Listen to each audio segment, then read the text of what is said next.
Shalom Bapak Ibu dan Saudara-saudara kekasih dalam nama Tuhan kita, Tuhan Yesus Kristus. Dan selamat bertemu kembali di YouTube saya, Pendeta Rudolf H. Pasaribu Channel. Dengan dan lewat channel ini, saya komit untuk senantiasa menyebarkan pengajaran firman Tuhan. Karena saya percaya berlandaskan Yesaya pasal 55 ayat 11 bahwa firman Tuhan yang saya dan Bapak, Ibu, Saudara-saudara semuanya juga ikut sebar lewat apapun termasuk lewat video ini tidak akan kembali dengan sia-sia, tetapi akan bekerja sendiri lewat kuasa dan berkat urapan Roh Kudus.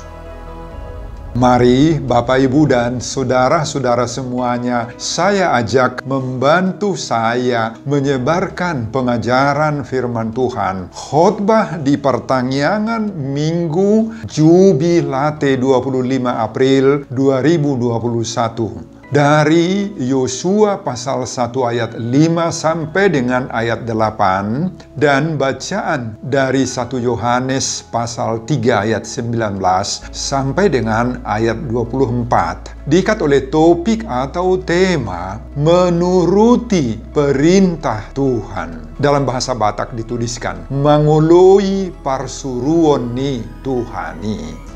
Saya baca untuk kita, mari Bapak Ibu simak pembacaan firman Tuhan berikut ini.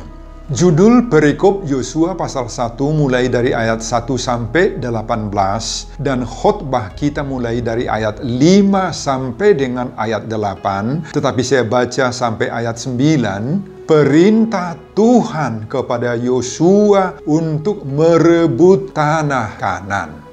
Seorang pun tidak akan dapat bertahan menghadapi engkau seumur hidupmu. Seperti aku menyertai Musa, demikianlah aku akan menyertai engkau. Aku tidak akan membiarkan engkau dan tidak akan meninggalkan engkau. Kuatkan dan teguhkanlah hatimu, sebab engkaulah yang akan memimpin bangsa ini memiliki negeri yang kujanjikan dengan bersumpah kepada nenek moyang mereka untuk diberikan kepada mereka.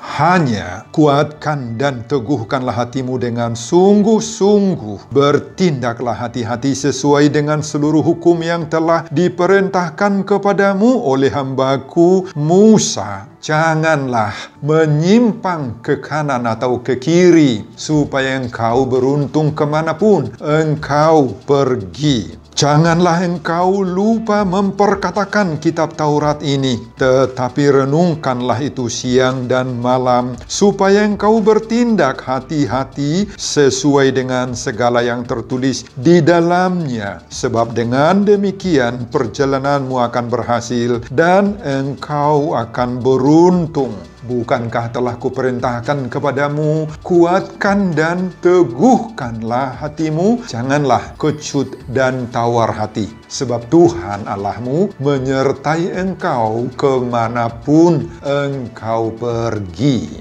Saudara, khotbah kita di pertanggiangan Minggu Jubilate 25 April 2021 berbicara tentang sorak-sorai melaksanakan perintah Tuhan. Berdasarkan Mazmur 66 ayat 1b yang mengatakan, bersorak-sorailah bagi Allah, hai seluruh bumi. Dalam bahasa Batak dituliskan merolopolop tude batama ali sadok kanoon, dihubungkan dengan topik atau tema Minggu Jubilate menuruti perintah Tuhan, mangoloi parsuruon ni Tuhani. Saudara, buku Yosua diawali dengan suatu berita yang mengatakan bahwa Musa, pemimpin spiritual dan nasional Israel, telah mati atau meninggal. Pada akhir kitab Ulangan pasal 34 ayat 8 diuraikan keadaan Israel yang sedang berkabung, sedang bersedih menangisi kematian Musa selama 30 hari, 30 malam. Belum selesai masa perkabungan, air mata masih belum kering dari pelupuk mata. Sudah ada perintah Tuhan buat Yosua bin Nun. Katanya apa? Perintah itu apa? Hambaku Musa telah mati. Sebab itu bersiaplah sekarang, seberangilah sungai Yordan ini, pada ayat 2. Mungkin kita akan bertanya, kenapa begitu cepat proses penghunjukan Tuhan terhadap Yosua sementara mereka masih dalam suasana berkabung? Jawabannya ialah, karena Allah tidak menghendaki orang Israel itu larut dalam perkabungan. Allah tidak menghendaki juga kita orang percaya ini larut dalam penderitaan, larut dalam air mata, larut dalam ratap tangis yang berkepanjangan. Sebab ratapan dan tangisan yang berkepanjangan seperti itu nanti membuat kita semakin lemah, tidak berdaya, tidak memiliki damai dan sejahtera, bahkan akan membuat tubuh kita sakit. Saudara, apa kata Tuhan kepada Yosua tadi? Tuhan mengatakan, hambaku Musa telah mati. Sebab itu bersiaplah sekarang. Artinya, Tuhan mau mengangkat Yosua menjadi pemimpin Israel, pejabat tinggi yang menggantikan Musa, membawa orang Israel menuju tanah Kanaan. Saudara, barangkali bagi banyak orang, soal mengganti kedudukan, jabatan, atau posisi kepemimpinan tertinggi suatu bangsa, itu merupakan dambaan atau kerinduan atau impian, bahkan inceran bagi orang-orang tertentu. Ya kan? Ada orang yang hingga menempuh cara-cara, teknik-teknik, dan perlakuan curang, asalkan dia mendapat jabatan tinggi tersebut. Bahkan ada orang yang hingga menyebar berita-berita yang tidak benar, hoaks, bohong, serta menjelek-jelekkan lawan politiknya, saingannya, agar dia jatuh. Di berbagai-bagai negara lain di dunia, sering terjadi rebut-rebutan kuasa, kudeta, revolusi, junta militer untuk melengsarkan kepala atau pemimpin pemerintahan atau presiden dari jabatannya. Masalah pergantian kepemimpinan atau suksesi kepemimpinan sering membawa malapetaka bagi masyarakat, bagi negara-negara.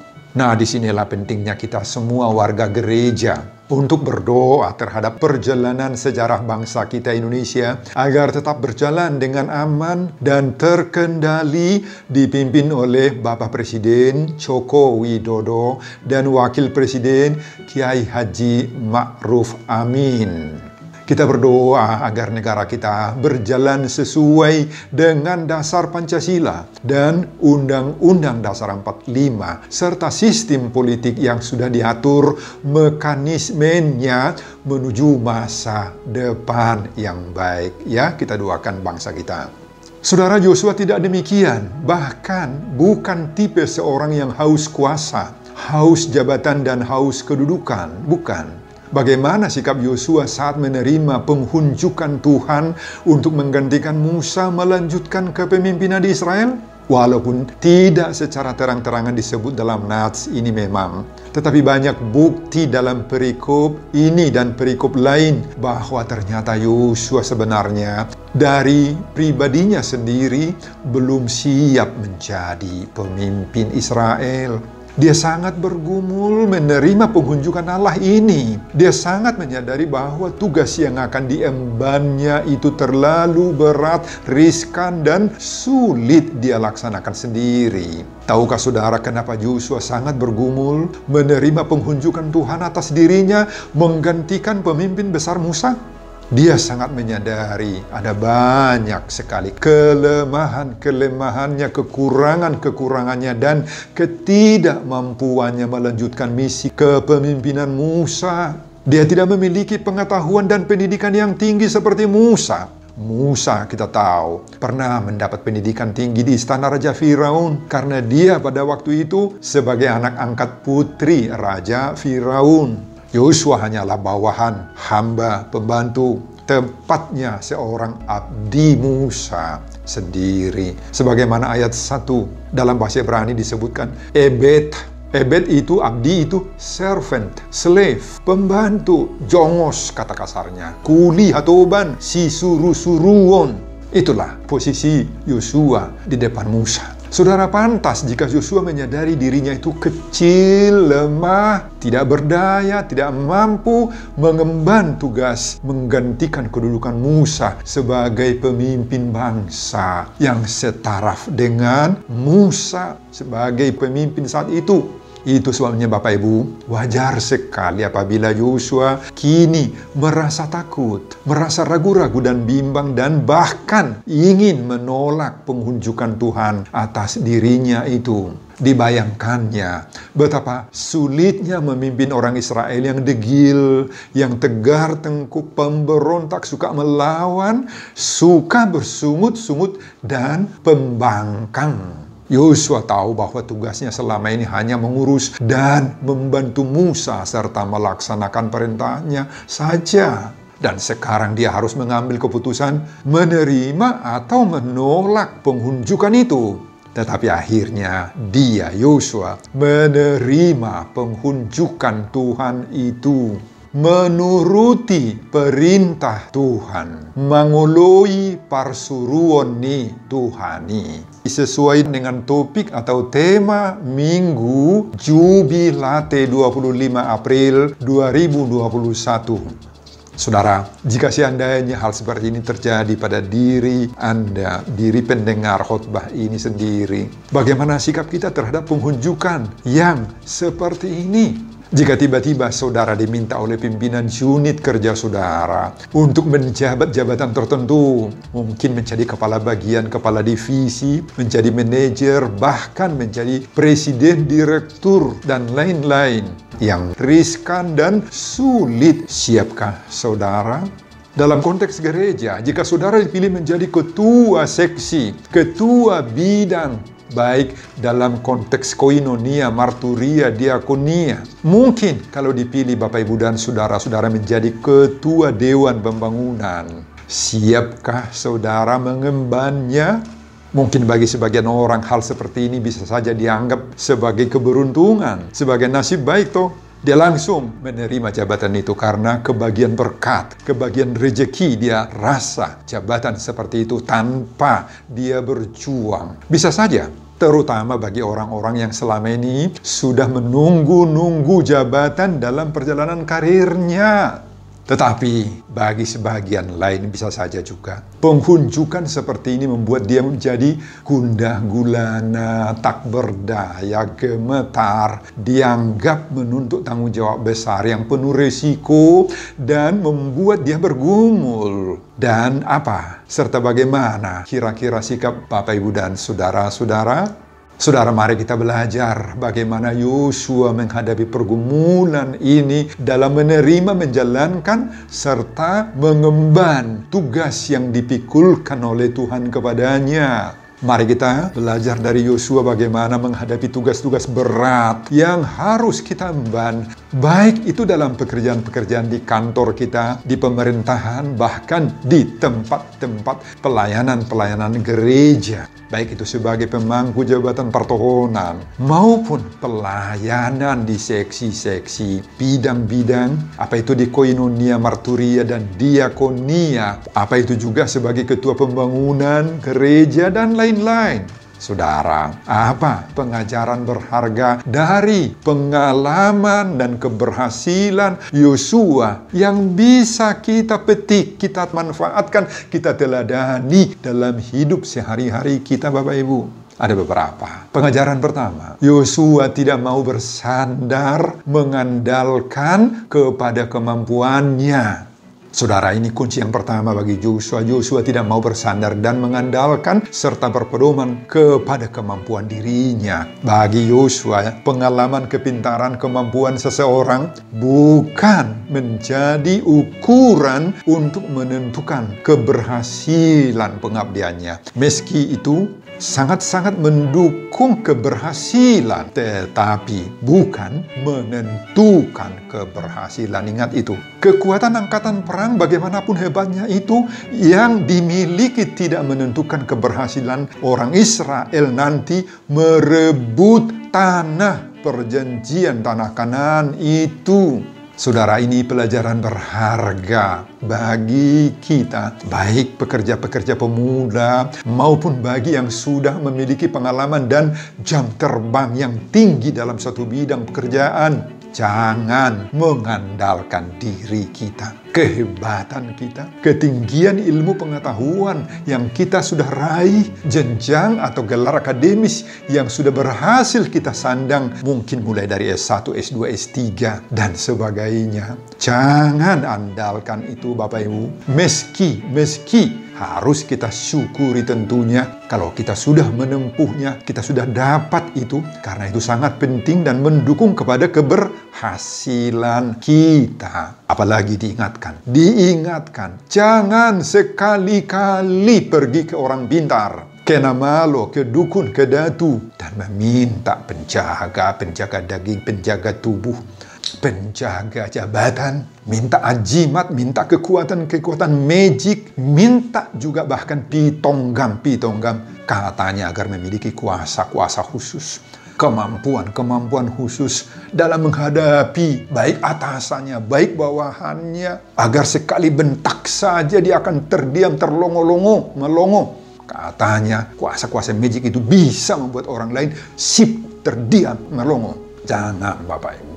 Dengan menggunakan kekuatan seperti itu, para pengguna itu akan menghadapi bencana yang amat tragis. Meski tidak langsung bencana itu terjadi, baik itu pada masa dirinya maupun sesudah dirinya, terutama kepada anak-anak dan keturunannya. Setan-setan, iblis, roh-roh jahat akan sangat-sangat dekat, sangat-sangat mudah memasuki orang dan kehidupan orang-orang seperti itu dan keluarganya. Makanya Bapak Ibu, jauhkan kuasa-kuasa yang seperti itu. Jangan pakai itu, Bapak Ibu.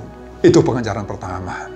Pengajaran yang kedua, andalkan jaminan penyertaan Tuhan. Ini yang diterapkan oleh Yosua dalam seluruh kepemimpinannya sejak awal hingga berakhir saat dia dipanggil Tuhan mengakhiri tugasnya di dunia ini.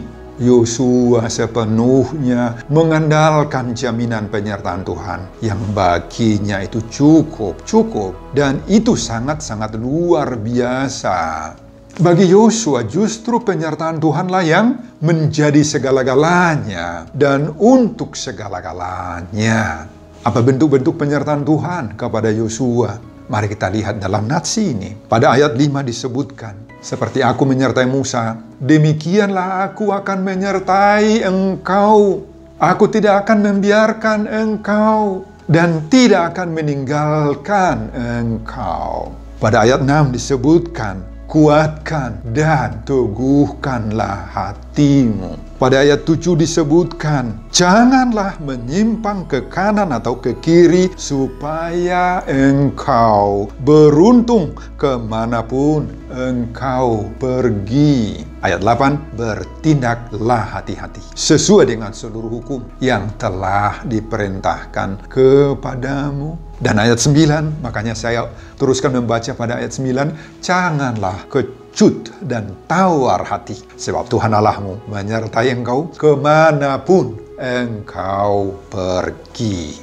Saudara, inilah jaminan penyertaan Tuhan bagi semua orang percaya. Bukan hanya bagi Musa, Yosua, dan Harun di masa perjanjian lama saja, tetapi bagi siapapun termasuk kita orang-orang percaya di saat ini, Bapak, Ibu, dan saudara-saudara. Orang yang dipakai Tuhan, diutus Tuhan, tidak akan disuruhnya pergi tanpa dipersiapkan oleh Tuhan terlebih dahulu. Tuhan tidak akan pernah membiarkan orang yang dipakainya, diutusnya, mati konyol dalam tugasnya, dalam pelayanannya, dalam menjalankan tanggung jawab imannya yang dipikulkan Tuhan kepadanya. Enggak.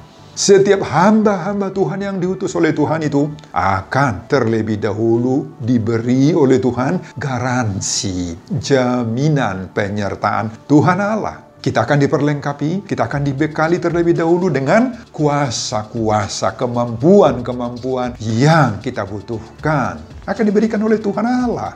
Yang menjadi pertanyaan dan persoalan sekarang adalah, apakah Anda mau dipakai, dipersiapkan, diisi, dibekali oleh Tuhan? Atau kita sudah merasa diri memiliki kemampuan karena ada title, ada pengalaman kerja yang cukup, ada backing, apakah itu saudara, apakah itu teman yang hebat di kantor itu, sehingga merasa kita tidak butuh lagi campur tangan dan bantuan orang lain, termasuk apalagi campur tangan Tuhan. Bagi orang yang mengandalkan Tuhan seperti Yosua ini, dia akan diberkati oleh Tuhan. Yang meskipun dari nol, dari awal, tetapi bisa menjadi pemimpin yang berhasil. Sekali lagi, maukah saudara mengandalkan Tuhan, membutuhkan penyertaan Tuhan? Itu persoalannya. Pengajaran yang ketiga, Allah yang memberi kesempatan mendapat kenaikan karir buat Yosua dan buat kita. Saudara, begitu drastisnya kenaikan karir Yosua ini.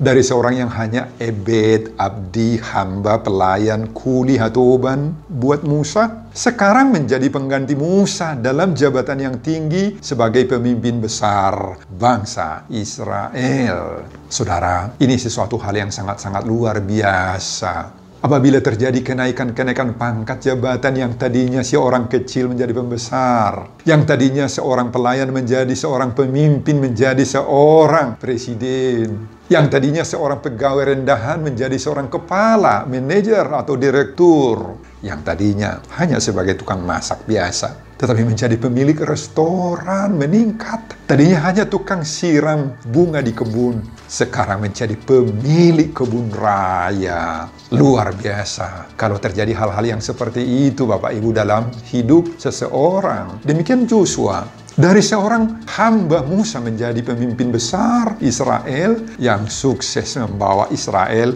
mulai dari penyeberangan sungai Jordan nanti di pasal 3 hingga merebut mendiami Setel di tanah Kanaan, dan hingga kematiannya dia sukses. Itu terjadi karena apa? Apa kunci keberhasilannya? Bukan karena kehebatan Yosua, bukan karena ilmunya yang tinggi, pintar, pengalamannya yang segudang, pengetahuannya yang dalam, manajemennya yang bagus.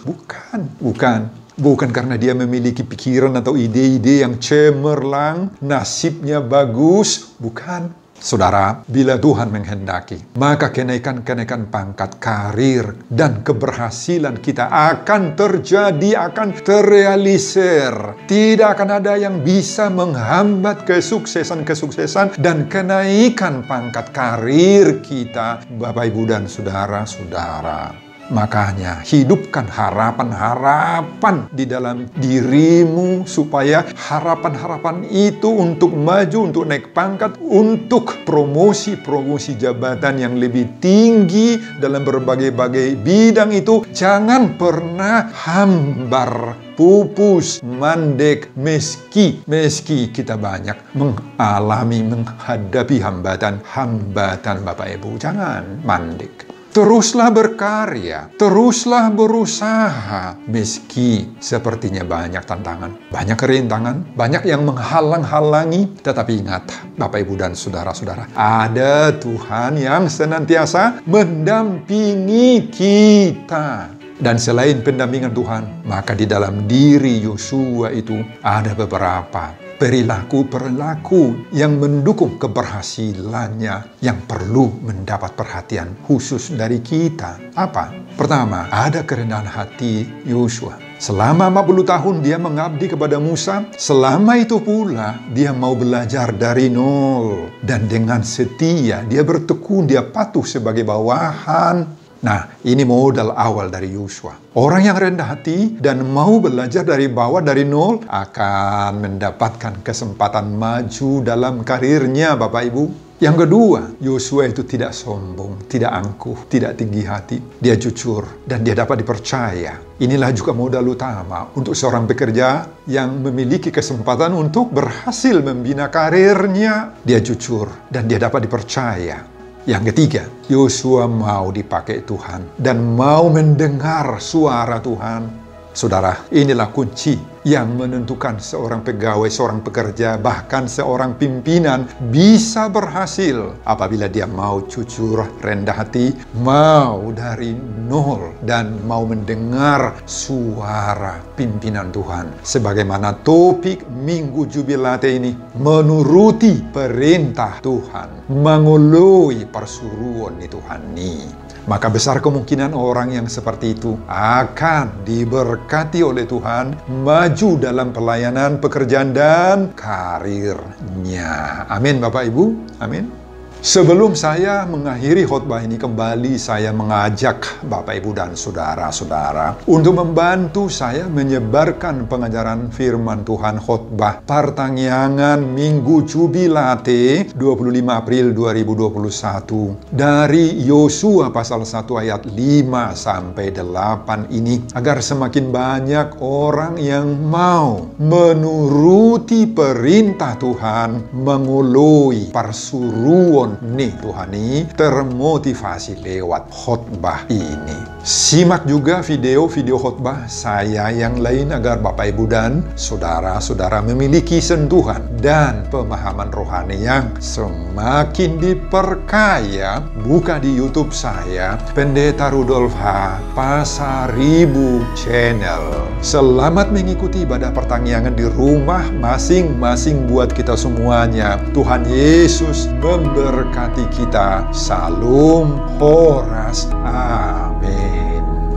Bapak, terima kasih untuk firman-Mu yang sudah saya rekam. Terpujilah nama-Mu Tuhan, berkati rekaman ini, berkati khotbah ini. Terima kasih Bapak, di dalam nama Yesus saya berdoa dan mengucap syukur.